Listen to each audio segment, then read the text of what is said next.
foot for scale.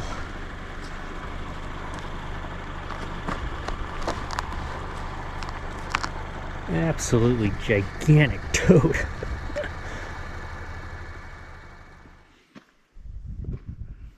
Okay, so I was either in a clear cut or a burn area, and that was the direction I saw the northern lights.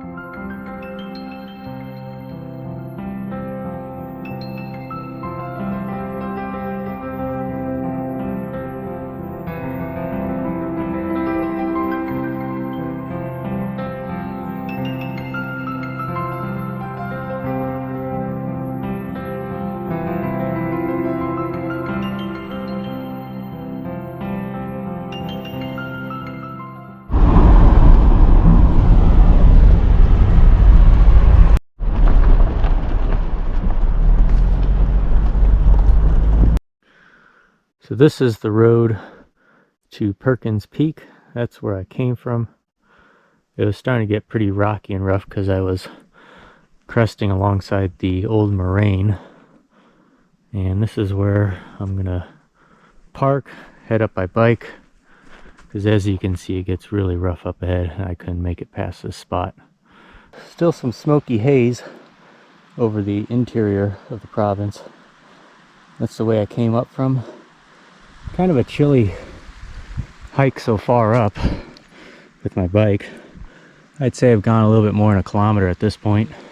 But as you can see, that's my goal right there, Perkins Peak. This road leads up to, I think, a mining area right at the base of the mountain out of view.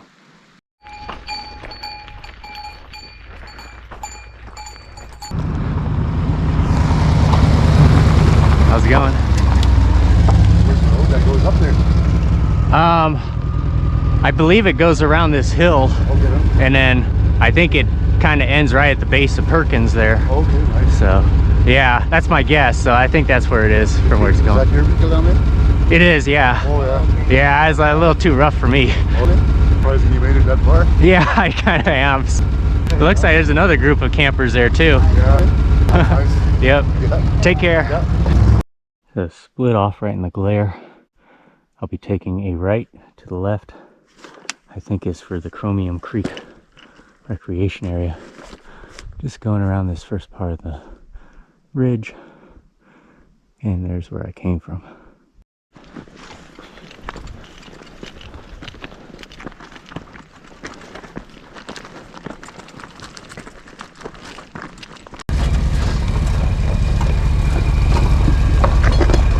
Making better time for us. Oh, really? Yeah. We just turned around at that sign. You're almost there. Almost there? Yeah. Is there a little lake up there too? Yeah. Is there? Yeah. Oh, perfect. There's So, one like right behind that sign. right behind the sign Yeah, there. So. Clear water. Oh, awesome. All right. Thank you, guys. Yeah.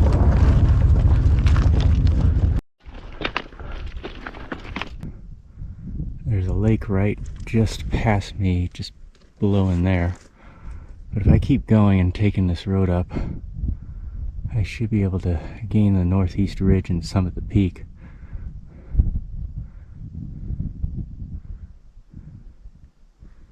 I'm debating whether to chain my bike up here or keep going. I feel like it's going to be really rocky, because it has been, and if it's too rocky then it's almost not even fun. Alright, I chained up my bike to this signpost. I sure hope nobody takes it, but if they do, I left a little surprise for them, and I took out the pin to my front tire. Now hopefully the joke doesn't get played back on me and they come here and steal my front tire, because then that's going to be a long walk back down. Or I could try learning how to ride it like a unicycle, but I would probably wreck easily in this talus heap. So from here, I'll see the lake a little bit later. I'm gonna just go directly up this ridge rather than follow the road.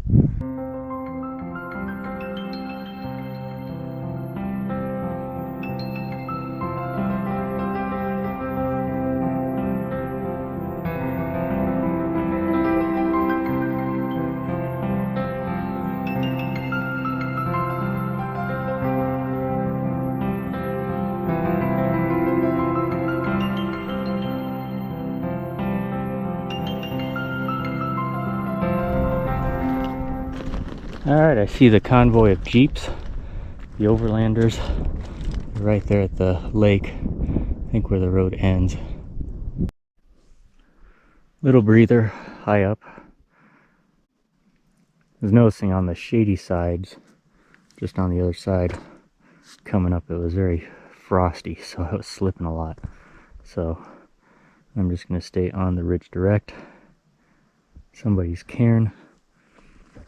Looks like this area was cleared out for a tent pad. Be a really nice spot.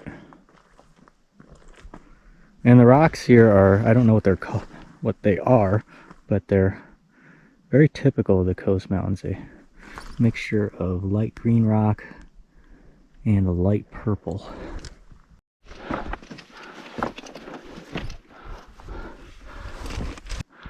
A few more steps.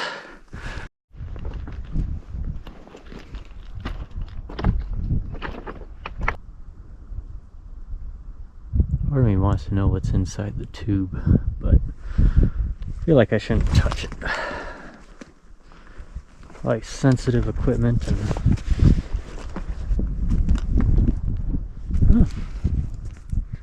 there's a little plaque on this side.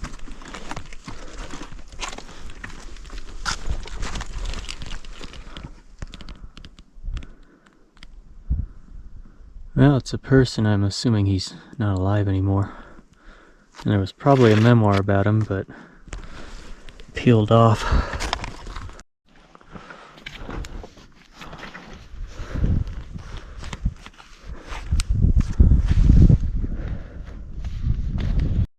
There's the canister, and this is the inside. August 8th of 2014. This person's from the UK. Yeah, I see a lot of Williams Lake, Bella Coola, Okanagan. Some places I don't really know where they are.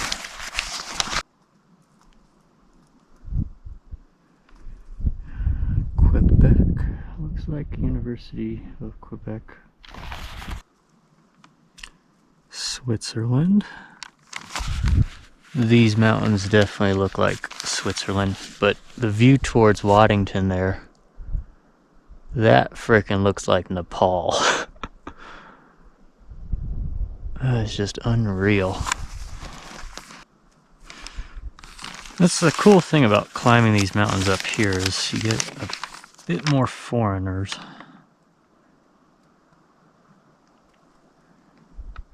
Revelstoke.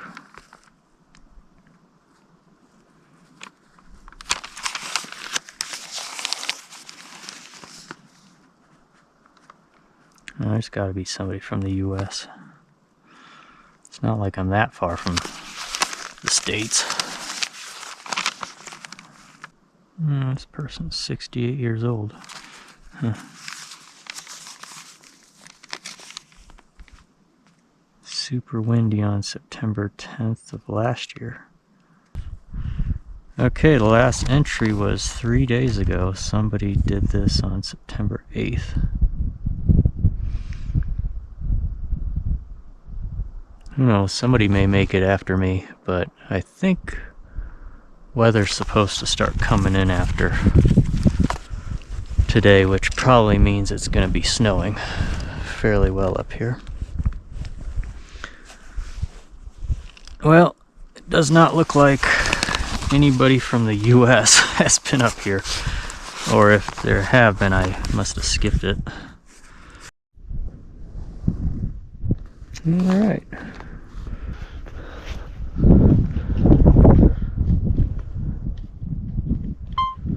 Video record. There's a zoom in of Razorback Mountain in the backdrop, and then in the foreground is Hell-Raving Peak. Hell-Raving Peak has a glacier at the bottom, a small one, so that might be a future trip. The Razorback in the backdrop looks really cool. I was eyeing about doing that one, but the approach would have to be from the north. As we keep moving, most of these peaks I just don't have a clue what they're called. There goes the start of the Waddington range.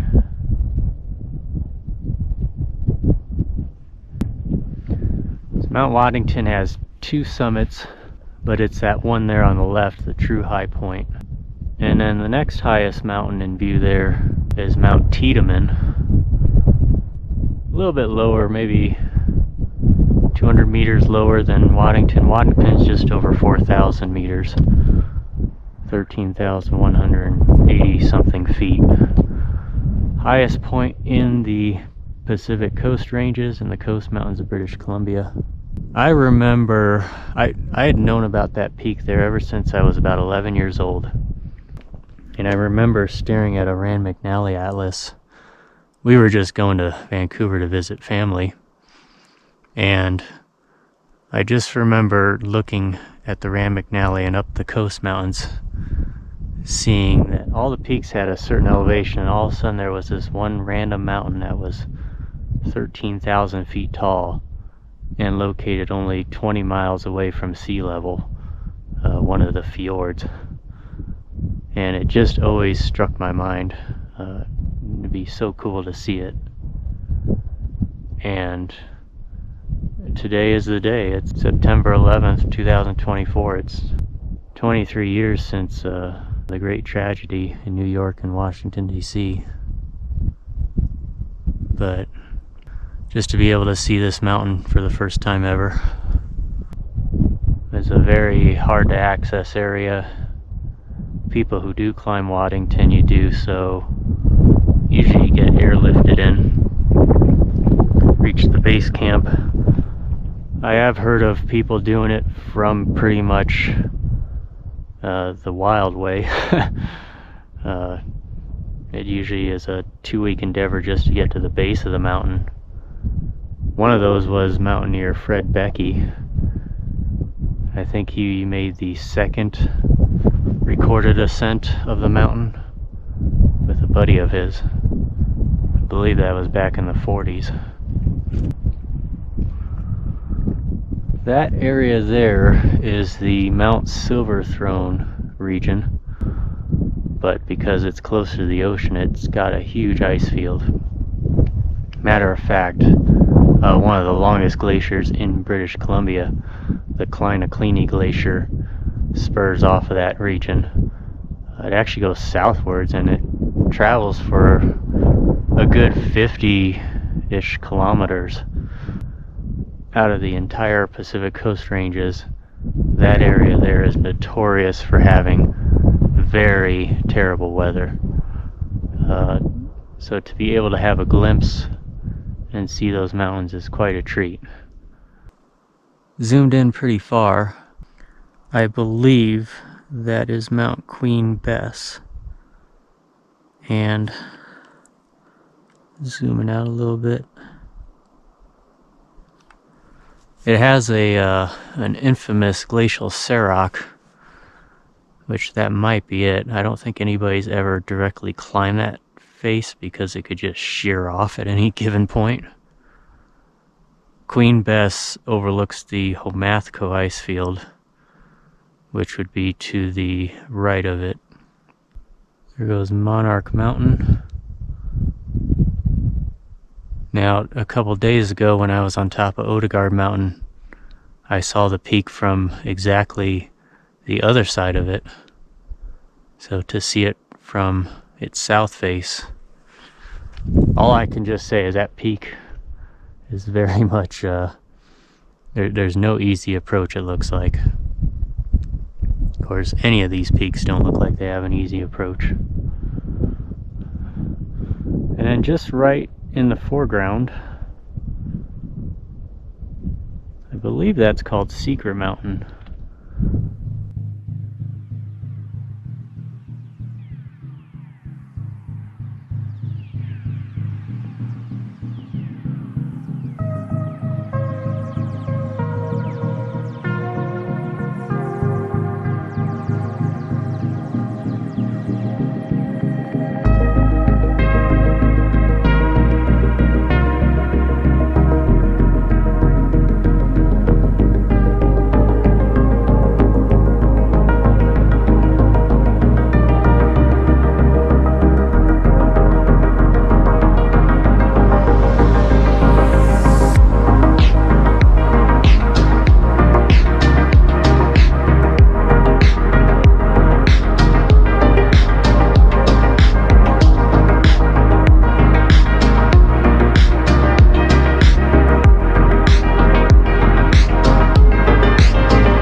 So I'm ascending this mound.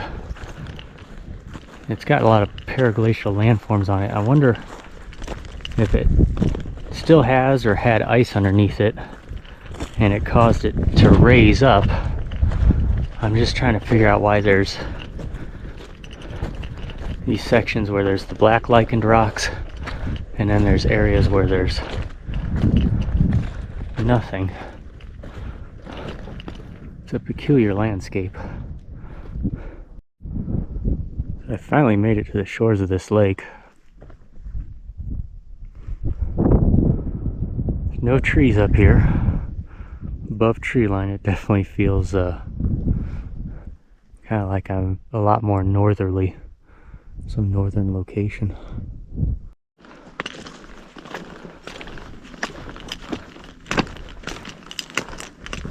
I wonder if this is any salvageable. You can see where it went way up there. And that's where I stood taking my panorama from this morning.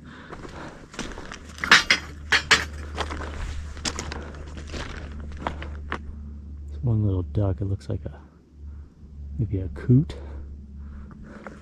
Oh, now the wind stops.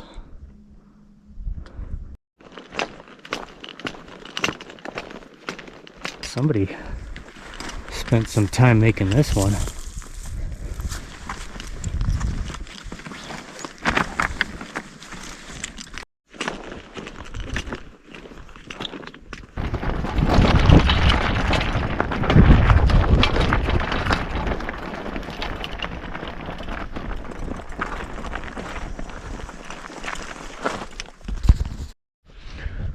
Back at this first tee, asking where everybody was this morning. I wonder if they left the area or took the Chromium Trail.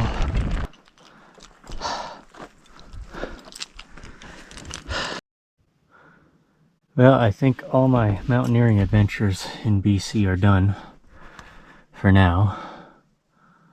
I could easily spend another month here. But there is a little bit of hint that winter is coming.